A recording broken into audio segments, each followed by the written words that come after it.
Welcome to Everything's Not Black and White, a podcast about perspectives with your hosts, Lala and Brian. Hello, everyone, and welcome to today's episode. I am your girl, Lala. And I am Brian. And we have a special guest today for the podcast. This phenom of a woman is Carrie Brookins. She is one of our dear friends. We've known her for a couple of years now, and she is a personal trainer extraordinaire. So we're super excited to have Carrie as one of our very first guests on ENBW podcast. And Carrie just actually launched a brand new website. We're super excited about it. It is tribalstrength.fitness. Tribalstrength.fitness. So you're going to have to go and check her out, especially after you hear all the awesome things she's going to say in today's podcast. Everyone, welcome Carrie Brookins. Well, we're excited to have you, Carrie. So for those folks who don't know a little bit about you, like we know a lot about you, why don't you tell people who you are and how you got started in this fitness biz? When I was in my early 30s, I actually decided that I was going to act on a dream that I'd had since I was a little girl, which was to go to fire school to be a firefighter. And I thought I wanted that so bad, and it's all I thought about. Firefighters have to be in good shape, and you have to be able to carry a lot of weight on your back with all of the protective equipment and the breathing apparatus. And you need to fit into small spaces sometimes. So I wasn't going to be able to fit into small spaces because I was fairly heavy. And I was definitely not in good physical shape. I couldn't go up a flight of stairs without stopping in the middle to catch my breath. When you say you had to carry a tremendous amount of weight, what kind of weight were you talking about? Like my body weight? With your gear and your apparatus and everything on? Oh, with the gear and the apparatus, it's probably around, I'd say about 100 pounds, depending on what you're carrying in your hands too, because sometimes you have to carry tools. So I started working out just to get in better shape because I knew I'd be doing a lot of running, and running was not my strong suit.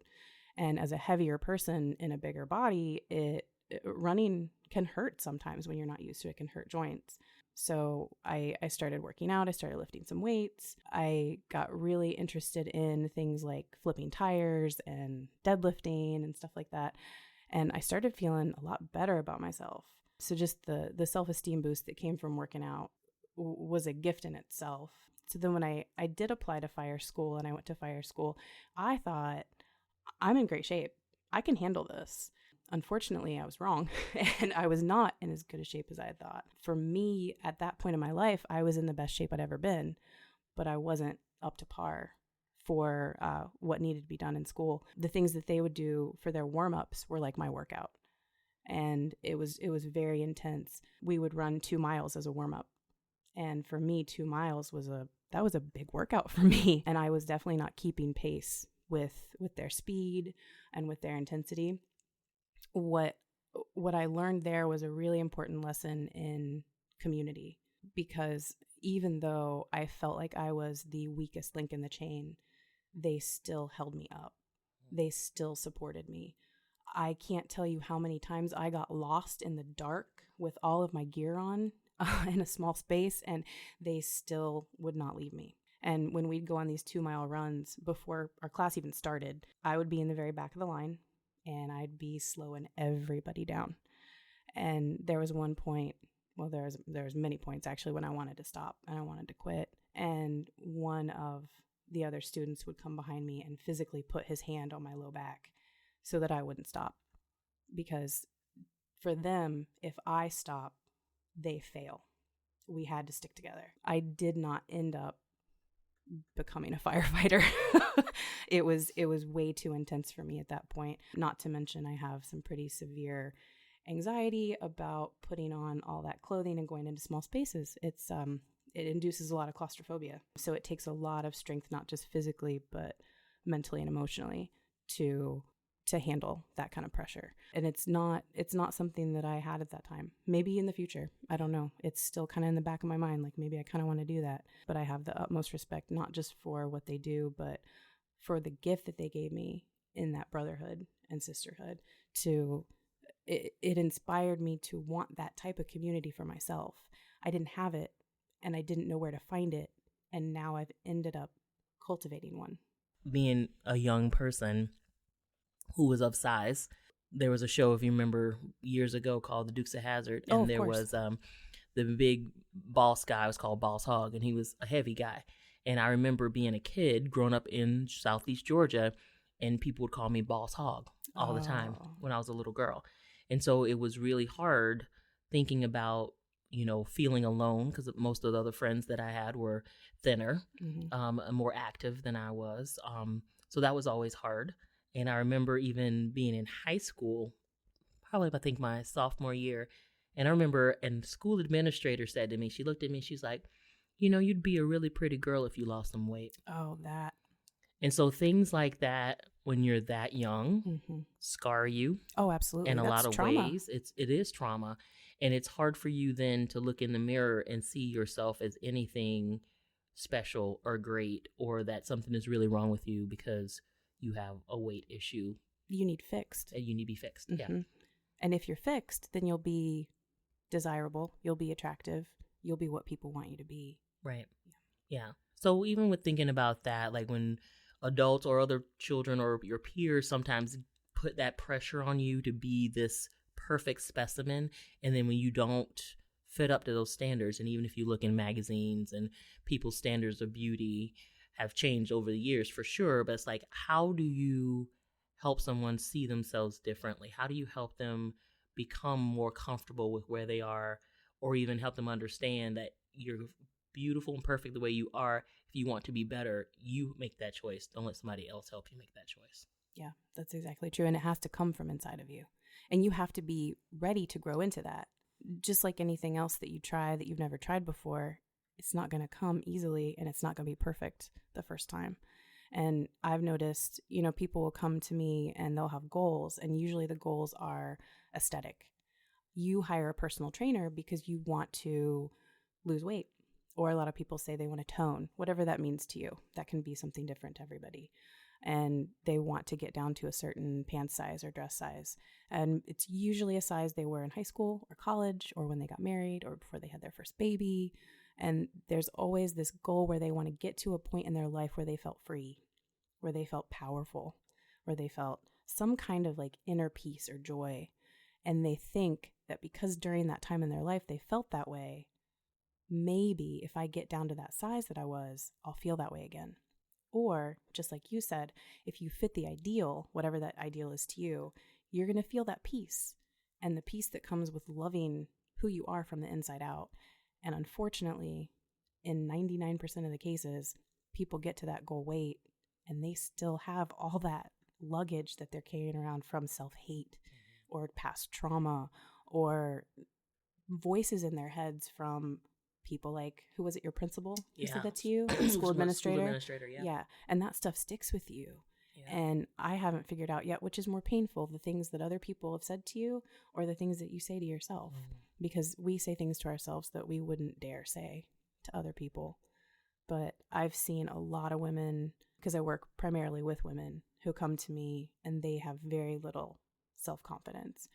And we start lifting weights, and man, that changes everything. It's a game changer for sure. It's a life changer.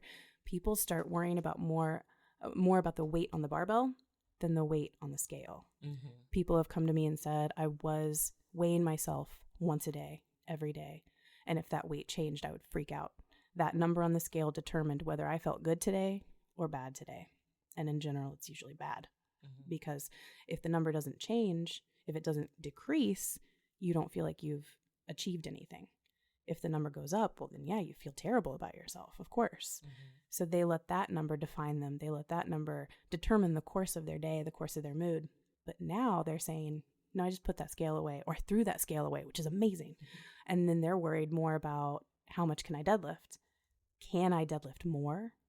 Yeah, you can definitely, yeah, we can do that. And with your background, you have an interesting background. Can you give not only are you a personal trainer, but you have a background academically in psychology. Yeah, I got my bachelor's in psychology from Ohio University. Combining that with your fitness training, how do you think that has helped? taking psychology classes and sociology classes and women's studies courses and trying to figure out what makes people tick. And now that's a good part of my job. I mean, yeah, we train and we work hard and we sweat and we build muscle and we feel better about ourselves, but also we're exploring emotional hangups and mental hurdles and things that have stopped us in the past, which aren't necessarily physical or physiological. It's a lot of mental stuff. And people tell me a lot of the time that the mental hurdles are more gratifying when you get over that mental hurdle than it is when you get over the physical hurdle. But I love to see how people's behavior changes through exercise and through interacting with the positive community. But just that curiosity, I think, to answer your question, what brings somebody from point A to point B? What happened? What was said? What did you go through in your past? What are you going through right now that informs what we're doing in the gym? One thing that I know about you, so I'll tell people that I started working out with you a long time ago. Yeah. We did Tabata, with this high impact interval training. I love that Tabata. I hated you in a during loving that way. time, in a very loving way. Absolutely. But it was one of those things that what I loved about Carrie and still love about Carrie is that when you feel like you're at that point, you're like, oh, I can't even do one more. She's like, yes, you can do one more. Yes, you can do one more. And the mental lift you get when you do the one more is so powerful. Oh my gosh. It is incredibly powerful because when you think, I'm just so tired, I can't even do one more. And then you do it and you feel like Wonder Woman. Oh, absolutely. You really do. And that's why I will not let you leave the room until you've done that one more. That's right. Yeah. Because that, like you said, it carries you through, and not just throughout your workout. It carries you throughout your life. Okay, to switch gears just a little bit, I'd be curious to get your perspective on how social media plays a role with people's body positive image and how better young kids, specifically young women and men for that matter, can better handle that. That's a good subject and a good question, and something that I struggle with personally, and something that I see a lot of people, men and women, struggle with. Because I think we forget a lot of times that men struggle with body image issues. Maybe it's not talked about as often. Maybe it's not something that they feel comfortable being vulnerable about. But men struggle just like women struggle with negative body image, eating disorders, issues with body dysmorphia, feeling like they're not enough. But I think social media, it's a mixed bag, because if you're kind of at the mercy of what you follow. Mm-hmm. So you control that to a certain extent, but some things get mixed in there sometimes based on the algorithms or whatever. So if I'm following a lot of body positive stuff and people who are in different types of bodies, not just like maybe what we see in like a mainstream magazine, then I'm going to be influenced by that, whether I'm conscious of it or not. Because, images and ideas are tricky. They get in your head even if you're not really meaning for it to happen. So we have to be really careful with what we follow, who we follow, and maybe step away from it sometimes too. And as a small business owner, I use social media to reach out to people, and not just for communication, but for marketing and, hey, I've got a new opening. Does anybody want to come in? So I've found it very helpful, but at the same time, I can see where it can be a very negative influence in your life if it's done in a way that you're not protecting yourself. Yeah, I think one of the hardest things for me, because I got a background in graphic designs, is that I know for a fact there is not one photo, one poster, anything that goes out in a publisher magazine, unless specifically stated, because they like to state it when there's no filters on this. Nothing is done without being Photoshopped. So right. what you see is an unrealistic version and an yes. unachievable version, unless you have Photoshop and you can do graphic designs. So I think to get that through people's heads that what you're looking at is not real is a very important message for younger viewers, especially because they're trying to reach that ideal body on something that's mechanically done. Right. Well, and the thing about the ideal body is, it's like LaShondra said, things have changed throughout history on what's ideal. Sometimes it's a little pooch in the middle. Sometimes it's very, very tiny bone structure. Sometimes it's bigger hips. And, thanks to like J-Lo and Shakira, now, women are allowed to have nice booties and whatever. But really what's happening is we're kind of stuck in this, it's almost like a vacuum of beauty, and whatever's popular at the time is what we strive for. And wouldn't it be awesome if we got to see all kinds of different people, all kinds of different bodies, shapes, sizes, colors, ethnicities, all of that? The thing about that too is, I think we had a little conversation about this before, is different abilities. Just because we are in this business of, you want to say health and fitness just to make it kind of simple, but health doesn't have to mean that that's the only thing that's important. Just because I want my clients and my family to be healthy, that's relative. And I don't want it to come at the cost of joy. And I don't want it to come at the cost of peace. And I don't want to ever put the message out there that we are athletic. Therefore, if you are in a body that has different abilities, you can't hang with us. That's a whole different realm. Anybody in any body should be able to feel good about what they're living in. Yeah. What I thought was so interesting, and I don't know if you follow her, but Rihanna and her Savage X Fenty line of lingerie, which is cool. Yes. And she just recently had a big event that was very similar to what they used to do for Victoria's Secret. However, she had all sizes of models, all races, all abilities. She had people who had prosthetic legs. She had fantastic. Trans models. She had everybody represented, and it was a joy fest. You want to talk about being joyful, because I think just about anybody in any kind of body saw someone who looked like them. And that's a gift. Whether they were super thin or super heavy, who could do flips or not do flips, or people in wheelchairs or people on crutch. It was beautiful. Yes. And I think it's a mark of where we're going. I hope so. Yeah. I really hope so. Because just having that visibility and feeling like you're represented by somebody somewhere, you're not alone. And I think a lot of us feel that way, that loneliness and that darkness that comes with feeling like you're different and not knowing if you have anybody to relate to or not. Yeah, to travel down that road a little bit with the loneliness and darkness, I know you've had some challenges in your life with eating disorders. How did that start, and how did it evolve throughout your life? It started when I was itty bitty, like maybe 5 years old. And I looked in the mirror and I saw my legs, and they were so big. And I thought, those are some fat legs, and I need to get rid of those fat legs. And now I look at my legs and I'm like, oh, those are called quadriceps, and those are strong. and it's awesome because they're big, and I want them to be bigger. But when I was 5, other little girls didn't have those legs, and I was different looking, and it's scary to be different. And I thought for sure, because I didn't look like them, because their legs were smaller, my legs were bigger. Bigger equals fatter, and fat equals bad, because that's what was in my head. That's what we're taught. So it really started then, that negative body image. And the longer that goes unchecked, then it turns into, how many calories are in a Pop-Tart? How many Pop-Tarts can I have and not gain weight?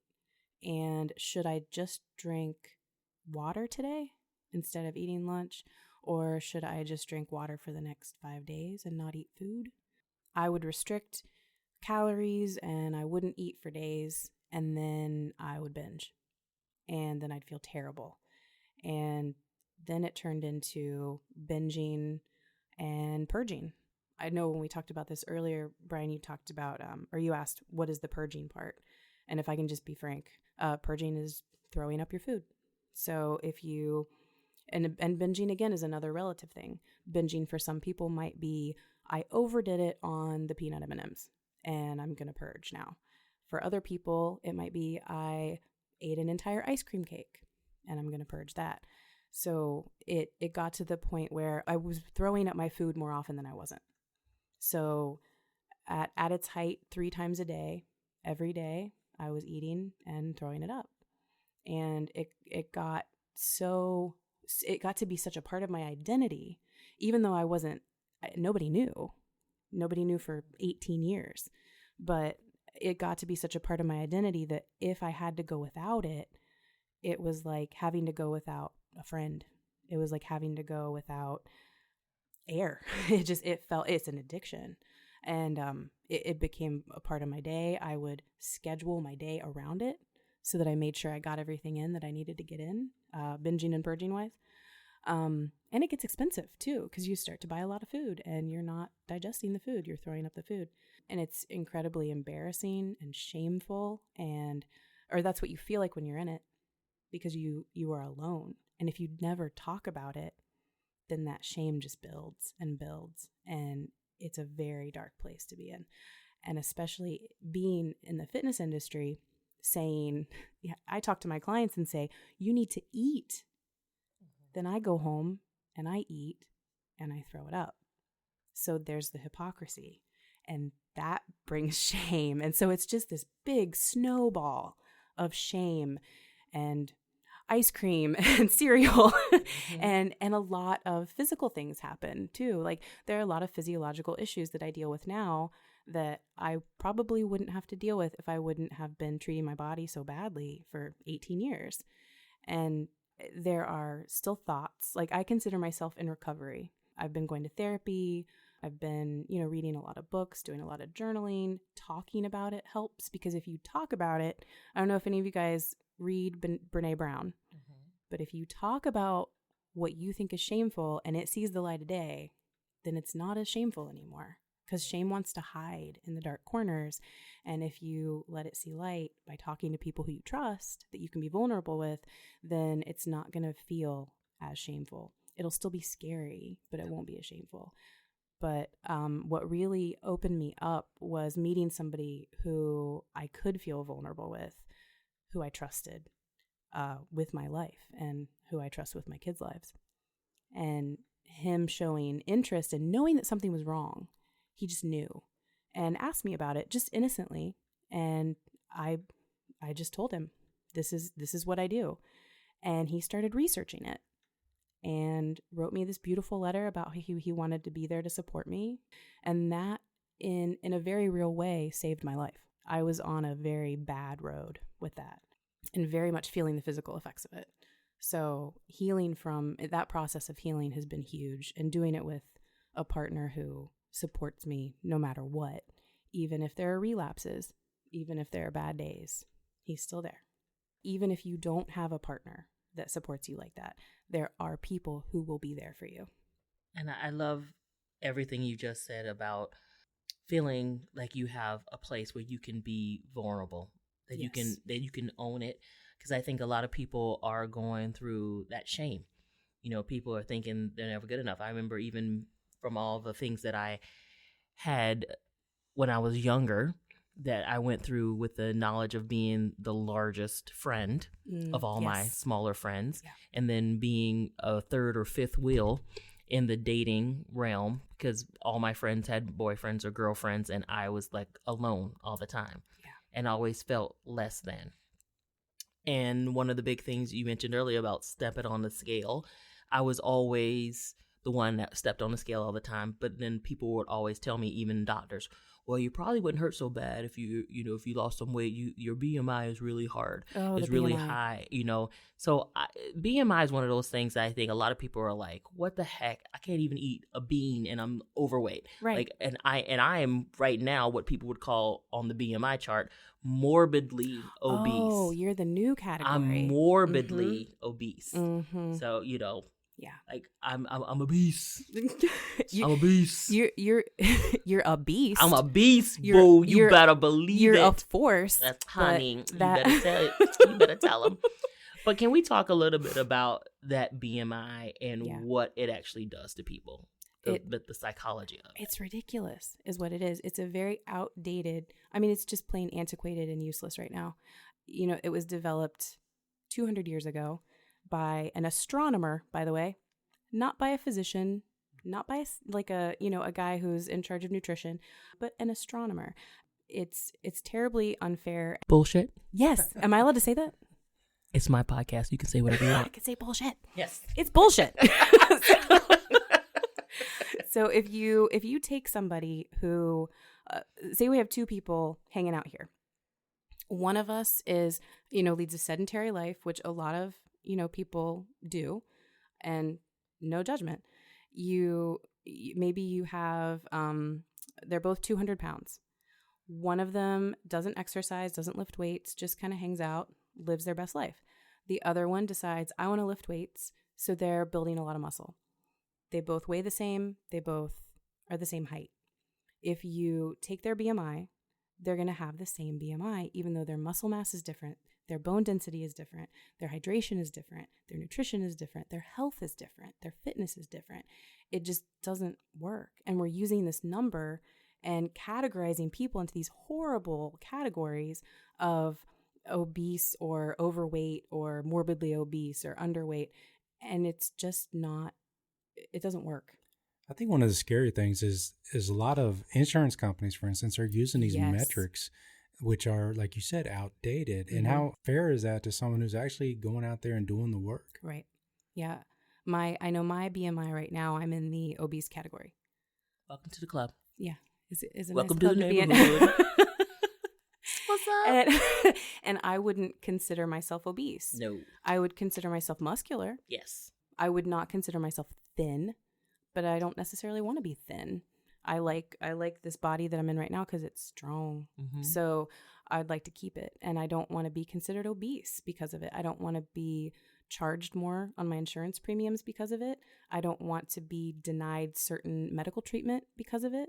And I definitely don't want to be put in some government category based on this outdated way of thinking and measuring people's bodies. If we needed something to measure body fat or fitness or health or fatness or whatever you want to call it, then maybe a DEXA scan or maybe some kind of body fat measuring system. I'm not a scientist, but I do know enough that it's not accurate, it's not reliable, and it's outdated. Yeah. And it does probably more mental harm. Absolutely it does. Than good. Absolutely. Anyway. Yeah. Yeah. Putting somebody in that category and they have to walk around thinking, oh, I'm obese. So obese, now we look at it and we think unhealthy and fat and this horrible idea that you don't fit some kind of standard that you need to fit. It's just another block on top of all this negative body image that we're carrying around. And it's more weight to carry around mentally. And it's not good emotionally. Right. And I think one thing is interesting too. We watched Taylor Swift's documentary that was on Netflix, and she talked about even being very thin and people really ripping her in the headlines as well. Thin people they don't get any kind of, there's no discrimination when it comes to ripping somebody's body apart. Right. Yeah. Whether you're thin or bigger. So how should we, as a human, as a society, as just good people, think to how can we help people get comfortable with themselves? How do we help them create better images in their mind and when they look in the mirror that they can see themselves differently? That's something I'm trying to figure out every day with every person that I interact with, learning better how to speak with them, how to feel compassion for them. And I know that it's cliche, but it starts with you. Like, it has to start inside of you, because if I look at you and I say, you're beautiful, which you are, by the way. If you guys haven't seen her, she's gorgeous. That's why she's my friend. That's why she's my friend. I'm getting jealous over here. Oh, okay, sorry, Brian, you're cute too. All that. Oh, I didn't feel that one. Really? Oh, sorry. He's so needy. We need a Miss Congeniality. He's so needy. Miss Congeniality. Okay. All right. Sorry, Mr. Congeniality. But if I can tell you all day and all night what I see, although you may think it's important, my view of you, because we are friends and you care. I'm completely assuming right now, but what really matters is what you think of you and how you feel about you and what you see when you look in the mirror. Yeah, as we're rounding out the show here, can I ask you, where do you think body image is going in the future? Do you think it's going to be more acceptable, more challenging? And what direction do you feel like it's going in? I think it's kind of awesome right now. Like you just talked about Rihanna's fashion show, and I see just in popular culture, people like Lizzo, that stuff 20 years ago would have been very, very much on like a subcultural level. And now she's winning, Grammys, and she's on the radio all the time. Mainstream. To the point where 7-year-olds know the lyrics to Truth Hurts. Right. So I see nothing but optimism in the future. Of course, there's going to be hurdles, but I think that right now the theme seems to be inclusion, representation, and getting everybody to the point where they feel like they are represented. It's becoming more important just in mainstream for us to look at different groups of people and say, I didn't know that existed. Let's bring that to the forefront. And instead of sticking people on the margins and making them feel unseen, we are encouraging everybody to be seen, at least in my circle. Yeah. But maybe I live in a bubble. I don't know. No, I agree. I think it's time. It's past time. Oh, it's way past time. Way past time. Yes, but we are in the prime of it. Exactly. Yeah. And I think based on even the conversation we just had, we have to start looking at ourselves in a mirror differently. Yes. And we have to start, being our own biggest cheerleader and be like, you girl, you with that sexy brain of yours. Because I do say that almost every day. Because I do. Because my brain is amazing. Oh, it is. Yeah. But I do look at my stretch marks and my scars and I say, this body has a brilliant 18-year-old daughter and has an amazing husband and so many great friends. And this body has carried me through almost 47 years. Yes. And it's not put me down yet. No. So, she stumbles sometimes, honey. You got to stumble. But she get up. Because you got to learn how to learn how to get up after you fall. That's right. Yeah. It's about resilience. Well, like my almost 12-year-old said to me the other night when he saw my picture where I was just in a sports bra and pants. And he said, Mommy, you look beautiful, except for those scratches on your stomach. Because he thought somebody scratched me. And I said, oh, no, honey, those aren't scratches. Those are stretch marks. And he knows what stretch marks are. And he said, oh, Mommy, you look like a warrior. Oh. And I'm like, yep, that's my baby. Yes. And you promptly made him your favorite, right? Oh, absolutely. At least for the hour, right? Yeah. Oh, yeah. He got all the chocolate that night. Yeah. That's awesome. So for other aspiring warriors, tell people again how they can find you if they want to connect with you for your services. Okay. They can find me at tribalstrength.fitness. And there's some information on there about body positivity, about the kind of work that we do. And there's also a little calendar that you can schedule an initial consult with me for free. Do you have an email? I do. It is Carrie, Carrie, at tribalstrength.fitness. Well, Carrie, we love you. I love you guys we are too. Inspired by you. And thank you for sharing a bit of your journey with us and our listeners. And we're very excited about this episode. Me too. Thank you guys so much. Thank you. So if you are struggling or know someone who is struggling with an eating disorder, there is a national hotline that you can call, the National Eating Disorders Association, at 1-800-931-2237. That's 1-800-931-2237. And I think that'll wrap it up for today. Thank you for being our guest today. And we have had an excellent time and a great conversation. Thank you, guys. Yep. If you want to learn more about our podcast, you can send us an email at enbwpodcast@gmail.com. That's enbwpodcast@gmail.com. Thank you all for listening. We'll see you in a couple of weeks. Have a great day. This has been Everything's Not Black and White, a podcast about perspectives with your hosts, Lala and Brian, a production of LBB Edutainment.